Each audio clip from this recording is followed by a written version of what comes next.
Before we get into today's topic, I want to let you know I'm moderating a go-to-market AI panel about how you should and shouldn't be using AI in your go-to-market. And my good friend Elaine Zelby will there. Elaine Zelby will be there. I've had my coffee this morning. Ian will be there, the head of Ampersand, and then some other great folks. So that is this Thursday at like 5:30. I'll drop the Lumen link. But today I wanted to talk about not really a growth question, but, well, sort of. It's the difference between how we get great information from people and how we get great information from Chachi BT. And the heuristic is so different. And I think this is why generally we have a really hard time having a conversation with ChatGPT, because it is kind of the polar opposite of the way in which we have conversations with people. And I think that if we can better optimize our conversations with people, we can understand their motivations, their desires, their feelings, their emotions, their goals, their aspirations. And these are the things that drive great growth.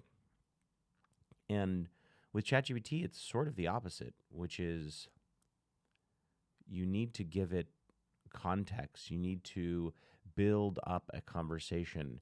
You basically are starting from scratch with the world's smartest 12-year-old.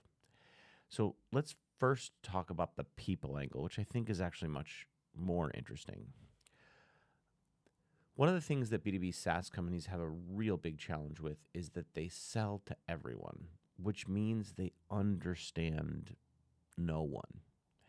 Because to understand someone, you must know why they go to work. You must know what they don't like about work. You must know what excites them. You must know why they get promoted. You must have an understanding of their past mistakes. You need to know their intrinsic motivations. For me, for example, the only cold email that I ever respond to is when someone has a really cheap, really cool, brand new API that is some data thing. I'm like, it doesn't matter how broken your English is or if you write about my videos or anything like that. If you send me a message about your API and it's doing something truly unique, people say, hey, my API enriches email addresses. I'm like, great. I'm like, maybe if it's 100th the price of a penny, fine, I'll chat with you. But the real value in understanding your prospects is that you know them so well that even without personalization, you can speak to their journey. You can speak to their hero story. You can speak to stories that are so ingrained within them that you don't have to try nearly as hard. And when you sell to a ton of different industries, those stories can't build up context within you. They can't give you intuition because you hear 50 and 60 and 80 different stories from different personas in different industries that have different goals and different desires. And so what you do is you end up, by splitting your focus, you can't get really excellent at any one persona. And the questions that you ask folks to elicit this information have to go beneath the surface. Last night I was at a StartX event and I asked the question of someone, what is a time at work where you left the day feeling so much better than when you started it? And I actually had that day yesterday because I got to jam with a ridiculously underrated, very bright growth expert. And you don't come across them often. So when you're talking to your customers, or if you're doing a growth motion at a company, what you should do is pick one persona in one industry.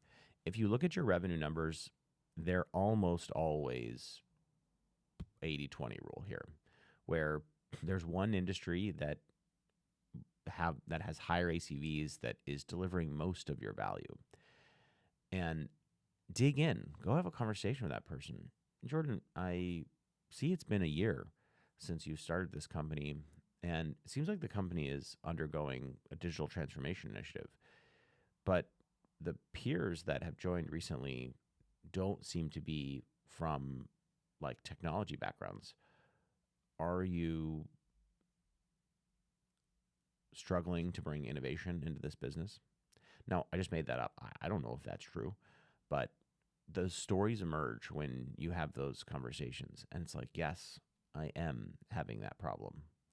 The data, whatever, you can figure out the data. And the data really isn't the interesting question. It's hard, but it's not the interesting question. The interesting question is,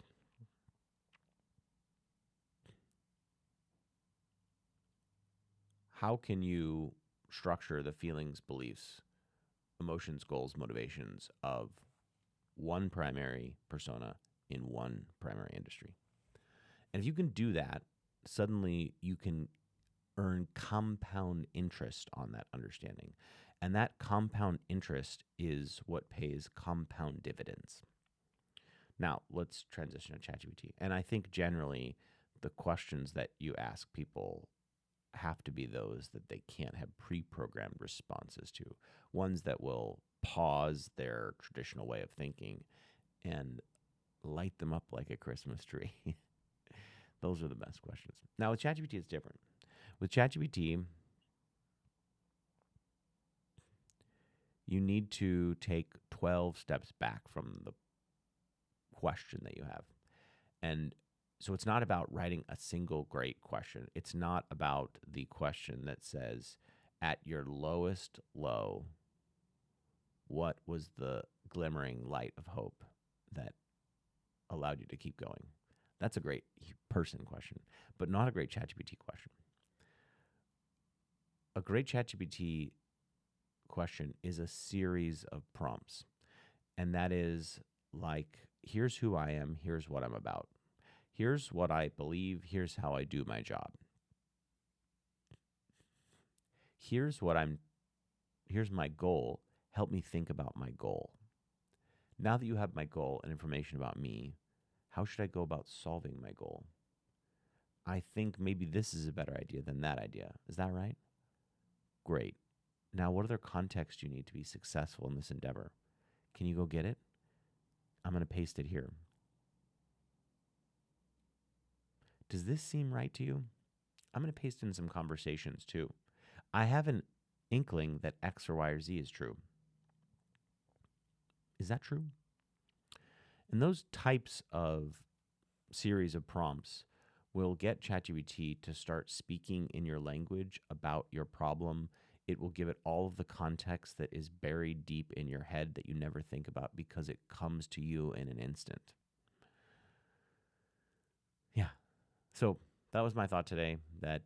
And it came about because oftentimes in engagements with companies, I have to do what I know the organization is capable of accomplishing because I am interacting in a system and that system has constraints.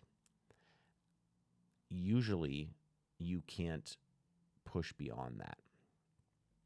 And this is why kind of some of my content is ahead of the work that I deliver, because most organizations can't adapt into a completely new paradigm, which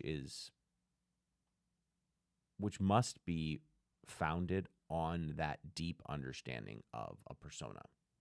Because as you dig deeper, there is more and more gold. And you have to have constraints in your persona, and you have to have leadership that is willing to say no to different industries, to different personas, to different use cases. And those are few and far between here in tech. And it makes it really hard to do the best work of my life with those companies because we're not starting with any deep insight. And that is the next run of companies' opportunity. It is to begin in such a way that you will be hard pressed to expand your ICP, to begin in a serial direction, to pick a niche that is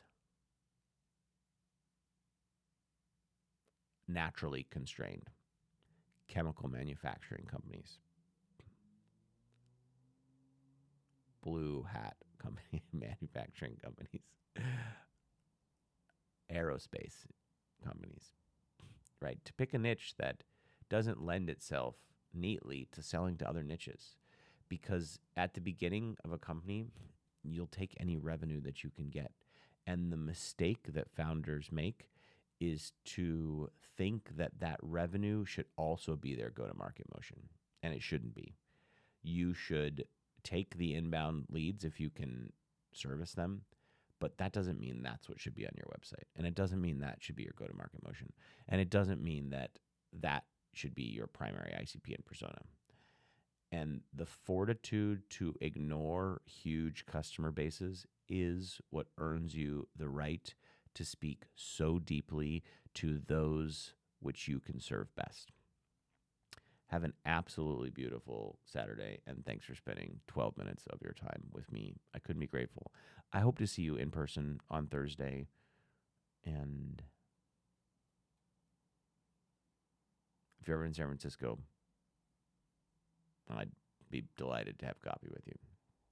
Some of the best conversations come from those that reach out to me and with sincerity. I'm grateful for you. Bye.